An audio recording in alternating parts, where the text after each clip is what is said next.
We're entering list season, and we're not going to get too listy. What does too listy mean? Listy means when I like my website.com decides to write the top 5 impact sophomores of the 2024 season in hopes of getting people to talk about it and getting clicks. We're not going to get caught up into that stuff. So we're going to talk about 2 different kinds of lists. One, if somebody says something that's completely idiotic, we're going to put them on blast, and we're going to enjoy that, and we're going to make fun of them and probably have less friends in the media industry. 2, if they're right. And in this particular case, they are right based off the people that I'm talking to, the NFL scouts, the college assistant coaches. Can we pull up the list that talks about James Pearce being one of the best NFL prospects in the entire nation? And I misspoke earlier, and I said he was number 2 non-quarterback. This includes quarterback. Guys, I'm telling you, Nico Maliava may have a fantastic career, but it still may not be as good as James Pearce. He is simply that good. Let's go ahead and pull him up. So the number 1 player entering the 2024 season is Colorado cornerback Travis Hunter. I'm supposed to not like that because a lot of people don't like Deion Sanders, Caleb, but I've got no issue with that. I think Travis Hunter and Shedeur Sanders are both very special football players. Yeah, I agree. By the way, this is Blake Brockermeyer who did this, but not Blake Topmeyer, because I know they sound similar. But Really? yeah, I got no issues with it. And it's funny, before we get to James Pearce, Shedeur Sanders is down at number 4. So it's very, they're both top 4. I think people, and Dave, I'm going to say this about Colorado real quick. Whether or not they're for or against Deion, they insert their thoughts on Deion into their coverage of Colorado and don't let objectivity get in the way at all. I mean, yesterday there was this Shedeur Sanders put out some Instagram story of hey, offensive and defensive transfer portal players DM me. And one side was oh, this is something special. Shedeur and Deion are getting a bunch of players, which is stupid. All these players do that. But the other side, there were these anti-Deion people that were this is proof that Colorado is an unserious program. No, it's not. It's just one of their players trying to talk to transfer portal guys to see if they'll commit to Colorado. I mean, that's how it goes. If I had a mass text of 100 4-star prospects, I'd send them out a text that said, hey, if you're interested in Colorado and it's a good fit, give us a call and we'll see what we can work out, wouldn't you? I mean, absolutely. That's the same thing. It's the same thing as a mass text. Boundless Moving can move your massive stuff from the 2-hour minimum to turnkey operations. They can do it all. They've got you covered with offices in East Tennessee and Charlotte. Boundless Moving took care of my things, moved it in a very expedited manner, got it taken care of. Certainly appreciate Boundless Moving, no question about that. Now, the question about Pearce that I think needs to be asked is there any way he's at Tennessee in 2025? I mean, other than, and I'm not going to wish this on anybody, but other than a severe injury where he had to return, I just don't see a way.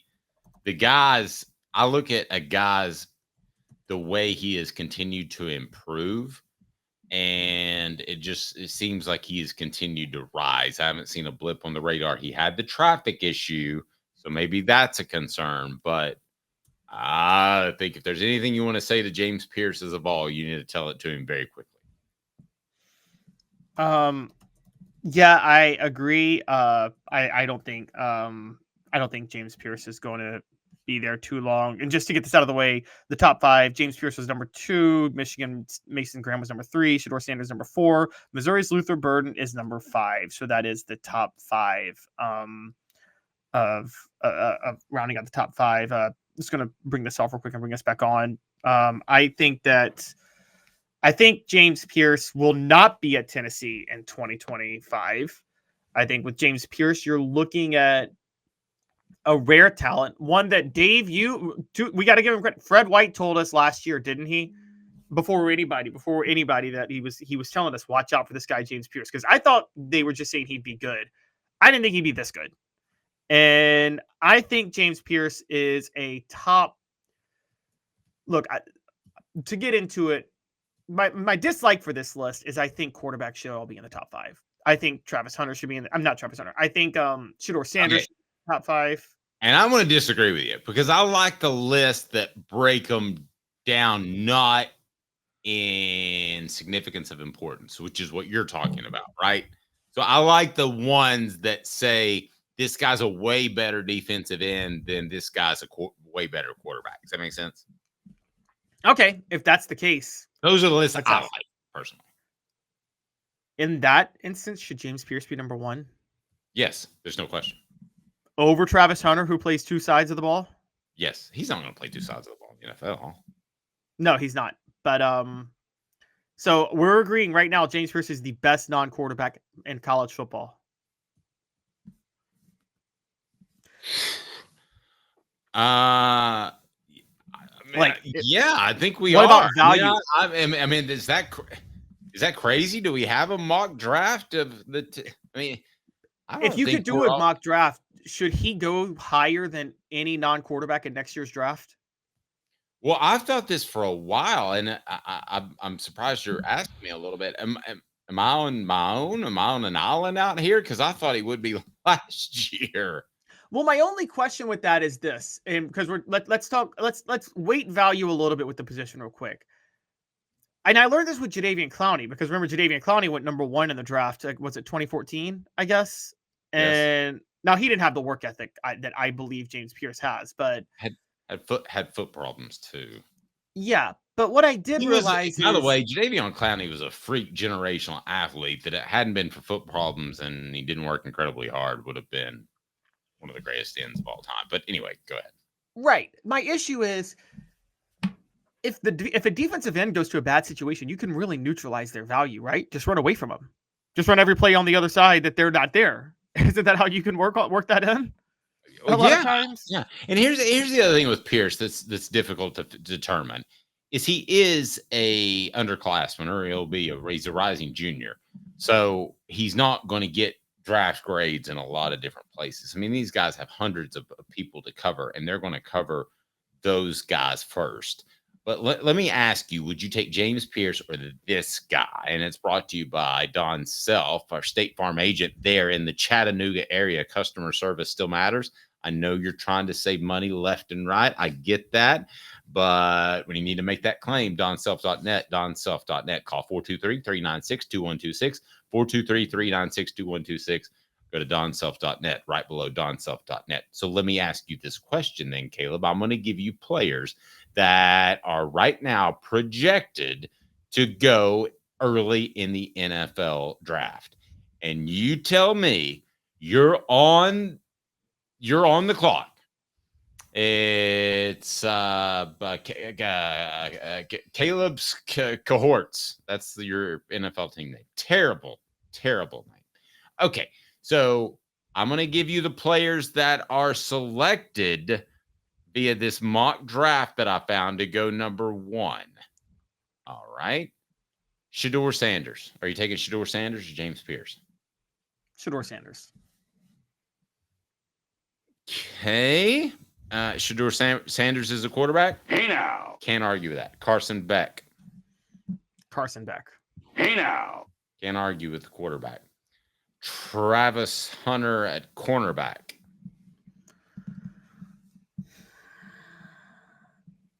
Taking the defensive end. That's crazy.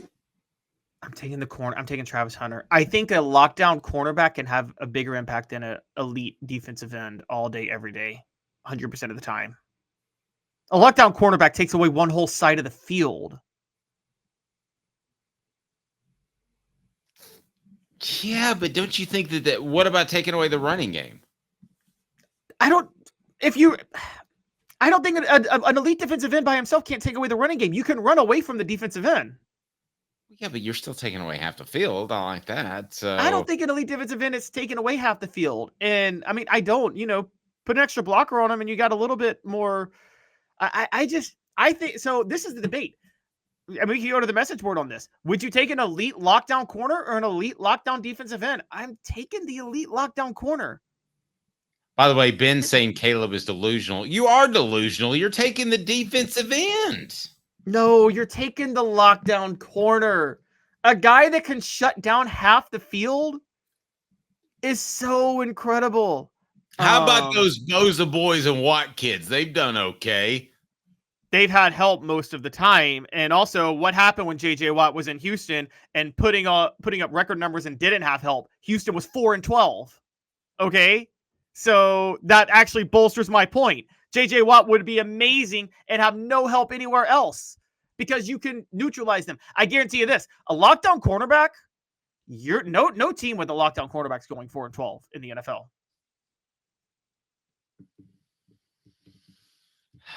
I'm taking the defensive end, and there was a time maybe where I would agree with you, but I just don't.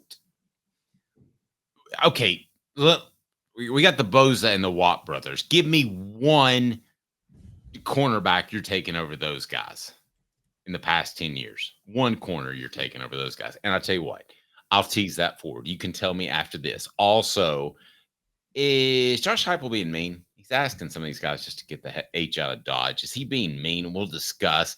Also, well, hold on. We got to stick on this real quick, though. Okay. What do you got? Okay. I was going to tease your answer ahead, but if you want it now, I'll give it to me. Well, I just wanted to keep it with this segment. Okay. Gotcha. So, yeah. So if you're asking me, would I take any cornerback over them? I would probably take, to be honest with you. Okay, you might have me. I may not have taken any cornerbacks this past year over them. But if we're going like the past decade, I take Patrick Peterson over all of them. Over all the defensive ends? All of them. Yes. Over every single one. Actually, probably the only guy that I would agree with you on. It's totally unfair. Stay tuned. He's Caleb But Cowan. James Pearce is, before we I just wanted to get to this. James Pearce is generational. Will James Pearce go down as greater than Leonard Little or Derek Barnett at Tennessee? You know, it depends. Can we discuss this? Because I have some thoughts. Stay tuned because I want to get. Let me ask you this: go down in history by football fanatics or by the fan base? Because the fan base loves Derek Barnett almost overly strong. Like, I think Derek Barnett's a very good player. I don't think he's one of the elite players in Tennessee football history. He's the all-time sacks leader. I agree, but that was in a strange time. I think you have to be on a good team to be counted as okay. that. I think James Pearce might be. I think he might be better than Barnett. But let's bring up Leonard Little because that 95 had Leonard Little stayed at edge rusher. He got hurt in 96. If he's healthy in 97, he was in 97 and stays at edge rusher. That's what he does is probably generational and unstoppable, and he's the all-time sacks leader. Now, let me make sure that, because Caleb, I can't remember when you and I linked up together for the first time, but to give you a comparison, that's exactly who Fred White pulled out was Leonard Little. That was the comparison of James Pearce, which was pretty strong. Yeah, Fred. I remember Fred White saying that. And Fred does not throw out random comparisons. He's not saying that Hendon Hooker is going to, or Joe Milton's going to be the next Peyton Manning, which he clearly wasn't. Because Little is the best edge rusher in Tennessee football history. So let's just make it yes or no real quick. Can James Pearce surpass him? I'm going to say no. I think Leonard's too special. Okay, I'm kind of with you. And for those who bring it up, Doug Atkins and Reggie White played defensive tackle in college. That's why I didn't name them.